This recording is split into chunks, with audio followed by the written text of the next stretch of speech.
Everyone says that postpartum depression is something that you get through. Like there's a finish line. But what if that finish line never comes?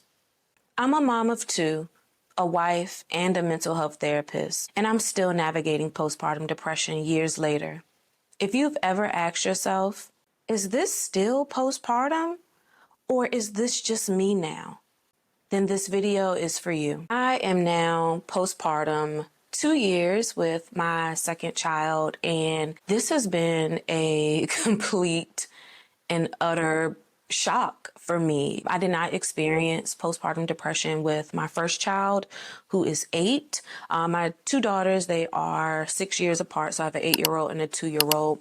And with the 8-year-old, I did not experience postpartum depression at all. So now with the second child and now being 2 years postpartum, this has just been an experience that I sometimes can't even put into words. And I often find that there aren't really many moms talking about it. Well, at least in my experience, just talking with friends, talking with family, looking online, looking on YouTube, looking on Google. I don't see many people talking about postpartum depression, especially long-term, years later, postpartum depression. So I want to come to you guys just to talk very candidly about the experience of postpartum depression, whether this is your first child, your second, your third, however many children. If you are experiencing postpartum depression, this video is for you. And I'm really looking forward to connecting with other moms who are also experiencing this. And maybe you're ashamed to talk about it. I found that is the truth for a lot of moms. They're afraid to share about their intrusive thoughts. They're afraid to share about their mental breakdowns that they're experiencing. So this is officially your safe space. So I want to talk about what you were told versus what is the truth. So the first thing that you may have been told is that postpartum depression will last maybe 6 weeks, right? And the truth is postpartum depression can last years later. Like I shared, I am 2 years postpartum with my second child, and I am still having bouts of depression. I remember thinking when I had her that I would stay home with her. You know, I wasn't going to take her to daycare. I was going to be not a stay-at-home mom. I was going to try to still work in my business as a therapist and still have her home. And I want to say it was at maybe her 6th week.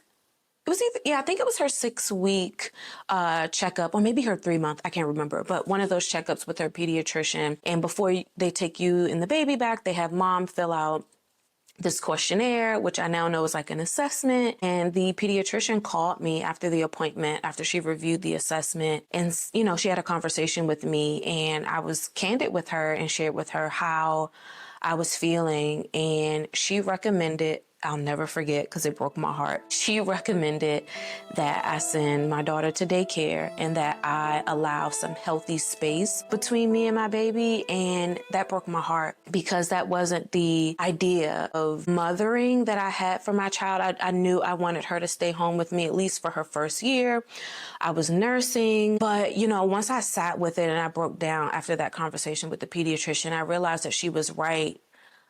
I needed space from my child, and I felt really guilty about that. I beat myself up about it because how could I want space from my child? Like, I'm her mother. I'm supposed to want to be with her. I'm nursing, you know, she's feeding every 2-3 hours, you know. I felt horrible, but she was right. And I think as moms, we're ashamed to share that we need space from our child. And we have this level of guilt or shame to share that we need space. So I'm forever grateful for her pediatrician for recommending that, because at that time period, I was slowly crumbling mentally, and I truly, truly needed that space. So yeah, you might have been told that 6 weeks is the bounce back time for postpartum, and that might not be true for you as it was not true for me. And this might be a telltale sign that you need some space from your child. You need some healthy distance so that you can be able to focus on you while not having to also care for your child at the same time. Something else that I want to bring up is that postpartum depression may not show up in all of your pregnancies. I know for my first child, I had more of like anxiety, like first time mom, new mom anxiety, but I didn't really feel depressed. However, this second child, this second child. I don't think moms are talking about that second child. And how, just in general, that no pregnancy is the same, or each pregnancy has the potential to be different. So yeah, this second child being hit with postpartum depression, it was a complete shock for me. It was one that I was not prepared for because, again, my first pregnancy was nothing like this one. And if I'm being completely honest, as I look back, I was feeling depressed along the pregnancy. And then after giving birth, it hit hard. And yeah, I was not prepared. My husband was not prepared. We were not prepared for that because, again, we did not experience it with our first child. I now want to talk about the lingering hormones postpartum. And the first one that I want to talk about is the loss of identity. I have to take a breath on that because that is one that I am still currently in this moment dealing with. It's just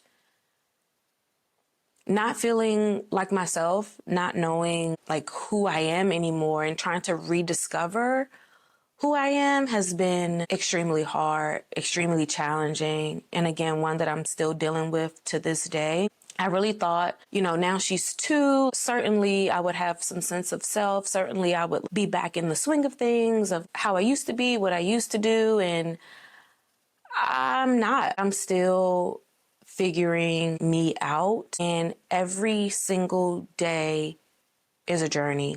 Every single day is a challenge. And sometimes I feel like I figured it out and then I'll just be hit with the reality that I haven't. I'm still trying to rediscover me. Again, with my second child, with them being 6 years apart, I feel like I was able to regroup a little faster with my first child. But after the second one, I'm still lost. 2 years later, I'm still trying to figure me out. And I don't think we talk a lot as moms about just that loss of identity that lingers, right? We might talk about it within the first month or so of our baby being here, but what about years later, and just how that loss of identity just keeps kicking our butt? It's like on our shoulder, following behind us. I know for me, I sometimes feel guilty for, I don't know if I want to say guilty. I'll say ungrateful, because I feel like my life is good. Honestly, my life is well. I don't have many things to complain about.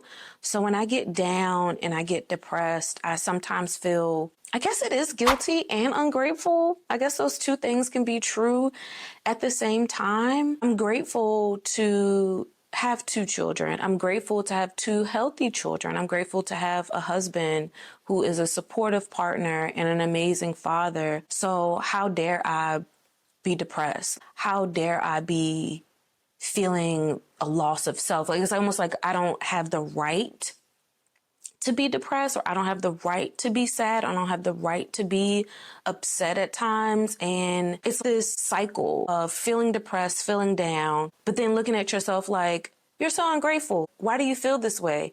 So then that guilt turns into deeper guilt and then deeper depression. It's this weird cycle of emotions. And I just find myself in this hamster wheel almost daily of being down and then being guilty for being down. So now I'm just down even more. So I don't think we really talk about the guilt, the loss of identity. These emotions linger over time. One more thing I want to talk about that I know for me, I didn't realize lingered, but it was brain fog.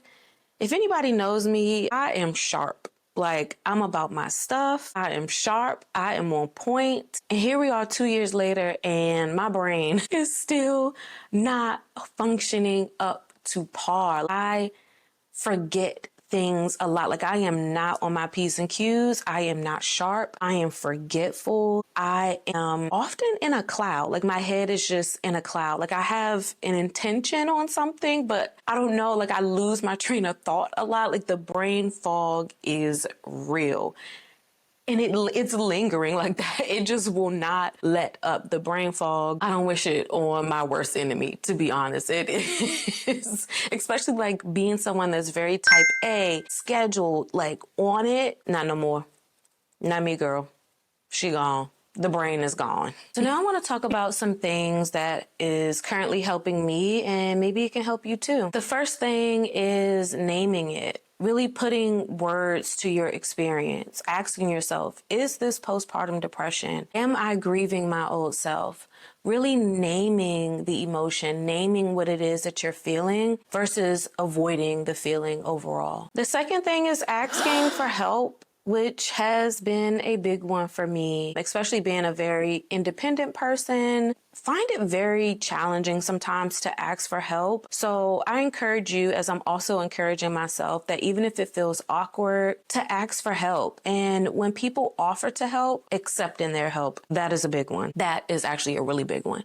When people offer to help, accepting their help. In addition to asking for help when you need it. And honestly, asking for help before you need it. Asking for help even if you don't need it. Another thing is moving your body and getting as much sunlight as possible. That is a big one for postpartum depression, is to make sure that you are getting sunlight, natural sunlight, indirect sunlight, however you can get sun. And that's something that I've been practicing a lot lately, is getting outside as much as I can, even if it's just sitting out on the back patio, going for a walk, sitting near a window, but getting as much sunlight as possible is going to really help with your postpartum depression, as well as moving your body. And that can be something as simple as stretching. Maybe it's yoga, maybe it's Pilates, or again, maybe it's just going for a walk in your neighborhood. And of course, I could not go without saying therapy. Seek mental health support from a professional. I know sometimes talking to our partner, talking to our family and our friends may feel supportive, but if you are truly, truly feeling that this is postpartum depression, I highly recommend that you connect with a therapist. And last but not least is letting go of the expectation that you are your old self. If no one has told you, she is gone. But this is the time to find the new you. So letting go of old expectations and getting real comfortable with rediscovering who you are and flowing into this new you. If you've made it this far in the video, here's what I want you to know. You're not broken. You're not a bad mom. You're not alone. This phase does not define your worth or your future. If this video resonated with you, comment below. Tell me how long you've been navigating your postpartum journey, or just comment same so that others can know that they're not alone. And if you want more honest motherhood content like this, subscribe and stick around. I have so much more to share. And until next time, be well.